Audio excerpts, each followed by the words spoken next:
Start ಮಾಡೋಣ.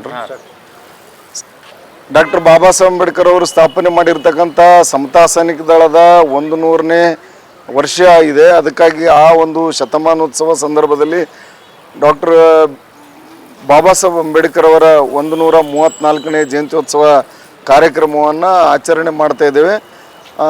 April 14 ಬೆಳಿಗ್ಗೆ 9:30 ಗಂಟೆಗೆ ಕಲಬುರಗಿ ನಗರದ ಸರ್ದಾರ್ ವಲ್ಲಭಭಾಯಿ ಪಟೇಲ್ ವೃತ್ತದ ಬಳಿ ಆ ಕಾರ್ಯಕ್ರಮವನ್ನು ಕಲಬುರಗಿ ದಕ್ಷಿಣ ಮತಕ್ಷೇತ್ರದ ಶಾಸಕರಾದಂಥ ಮೊನ್ನೆ ಅಲಂಪ್ರಭು ಪಾಟೀಲ್ ಅವರು ಉದ್ಘಾಟನೆ ಮಾಡ್ತಾ ಇದ್ದಾರೆ. ಶಾಸಕರಾದಂಥ ನಮ್ಮ ಬಸವರಾಜ್ ಮತ್ತಿಮೂಡು ಕಲಬುರಗಿ ಗ್ರಾಮೀಣ ಮತಕ್ಷೇತ್ರದ ಶಾಸಕರು ಅವರು ಮುಖ್ಯ ಅತಿಥಿಗಳಾಗಿ ಆಗಮಿಸ್ತಾ ಇದ್ದಾರೆ.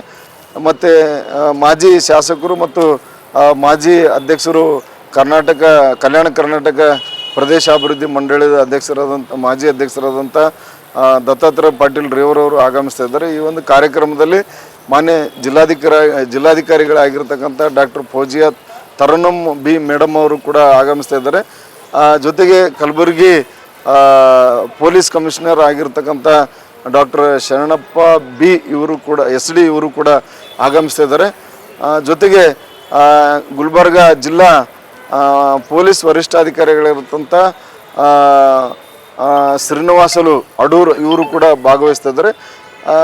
ಈ ಒಂದು ಕಾರ್ಯಕ್ರಮದ ಅಧ್ಯಕ್ಷತೆಯನ್ನು ನಮ್ಮ ಕಲಬುರಗಿ ದಲಿತ ಮುಖಂಡರಾಗಿರ್ತಕ್ಕಂಥ ಬಸಣ್ಣ ಸಿಂಗಿಯವರು ಕೂಡ ವಹಿಸ್ತಾ ಇದ್ದಾರೆ.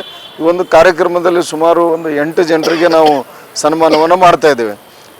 ಡಾಕ್ಟರ್ BR ಅಂಬೇಡ್ಕರ್ ಪ್ರಶಸ್ತಿ ಪುರಸ್ಕೃತ ಕರ್ನಾಟಕ ಸರ್ಕಾರದಿಂದ ಪಡೆದುಕೊಂಡಿರ್ತಕ್ಕಂಥ ಡಾಕ್ಟರ್ ವಿಠಲ್ ದೊಡ್ಮನಿ, ಆಮೇಲೆ DG ಸಾಗರ್, AB ಹೊಸಮನಿ, ಆಮೇಲೆ SG ಭಾರತಿಯವರು ಇವರು ಕೂಡ ನಾವು ಸನ್ಮಾನ ಮಾಡ್ತಾ ಇದ್ದೇವೆ.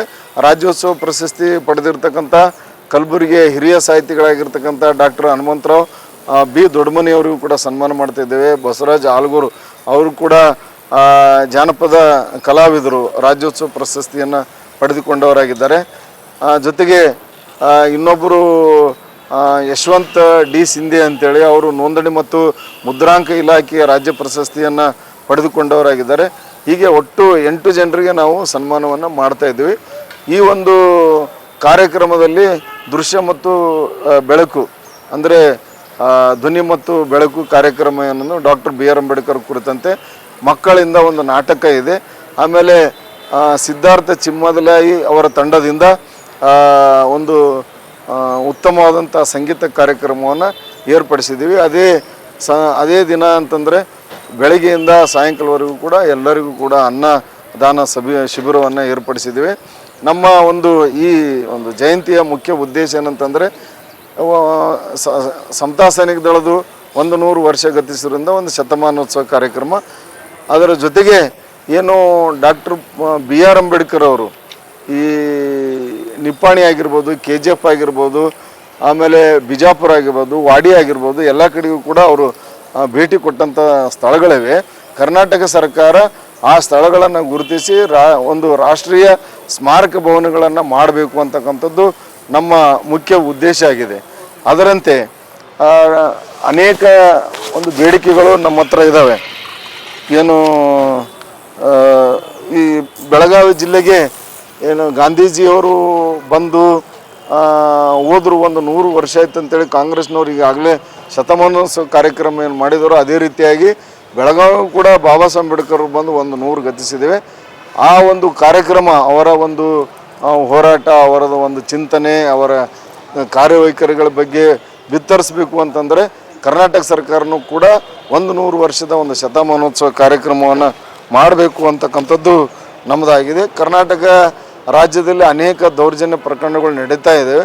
ದೌರ್ಜನ್ಯ ಪ್ರಕರಣಗಳಿಗೆ ಸಂಬಂಧಿಸಿದಂತೆ ಈಗಾಗಲೇ ವಿಶೇಷ ನ್ಯಾಯಾಲಯಗಳಿವೆ. ಆ ನ್ಯಾಯಾಲಯಗಳ ಜೊತೆಗೆ ಒಂದು ದೌರ್ಜನ್ಯ ಪ್ರಕರಣಕ್ಕೆ ಸಂಬಂಧಪಟ್ಟಂತೆ ವಿಶೇಷ ಕೋರ್ಟ್ಗಳು ಕೂಡ ವಿಶೇಷ ಪೊಲೀಸ್ ಸ್ಟೇಷನ್ ಕೂಡ ಸ್ಥಾಪನೆ ಮಾಡಬೇಕಂಥದ್ದು ಡಿಮ್ಯಾಂಡ್ ಇತ್ತು. ಈಗಾಗಲೇ ಸ್ಥಾಪನೆ ಆಗಿವೆ. ಅದನ್ನು ಕಾರ್ಯರೂಪಕ್ಕೆ ತಂದಿಲ್ಲ, ಶೀಘ್ರ ಕಾರ್ಯರೂಪಕ್ಕೆ ತರಬೇಕು ಅಂತಕ್ಕಂಥದ್ದು ನಮ್ಮ ಒಂದು ಉದ್ದೇಶ ಆಗಿದೆ. ಈಗಾಗಲೇ ಸುಳ್ಳು ಜಾತಿ ಪ್ರಮಾಣ ಪತ್ರವನ್ನು ಪಡೆದುಕೊಂಡು ಪೊಲೀಸರ ಕೈಯಲ್ಲಿ ಸಿಕ್ಕಾಕೊಂಡು ಈಗ DCVC ಅಂದರೆ ಡಿಸ್ಟ್ರಿಕ್ಟ್ ಕಾಸ್ಟ್ ವೆರಿಫಿಕೇಷನ್ ಕಮಿಟಿ ಜಿಲ್ಲಾಧಿಕಾರಿಗಳ ನೇತೃತ್ವದಲ್ಲಿ ಇರ್ತದೆ. ಅಲ್ಲಿ ಸಾಕಷ್ಟು ಕಡತಗಳು ಅಲ್ಲಿ ಕೊಳಿತಾ ಇದ್ದಾವೆ. ಅದಕ್ಕೆ ಜೀವ ತುಂಬಿ ಅದನ್ನು ಬೇಗ ಬಗೆಹರಿಸಿ ತಪ್ಪಿತಸ್ಥರಿಗೆ ಶಿಕ್ಷೆ ಕೊಡ್ತಕ್ಕಂಥ ಕೆಲಸವನ್ನು ಮಾಡಬೇಕು ಅಂತಕ್ಕಂಥದ್ದು ನಮ್ಮ ಮುಖ್ಯ ಉದ್ದೇಶ ಆಗಿದೆ.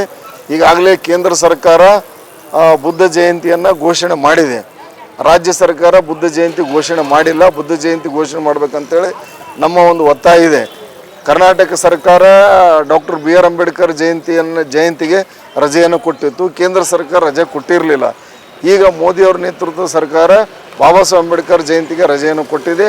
ಅದಕ್ಕಾಗಿ ಕೇಂದ್ರ ಸರ್ಕಾರಕ್ಕೆ ನಾವು ಅಭಿನಂದನೆಗಳನ್ನು ಸಲ್ಲಿಸ್ತಾ ಇದ್ದೇವೆ. ಧನ್ಯವಾದಗಳು.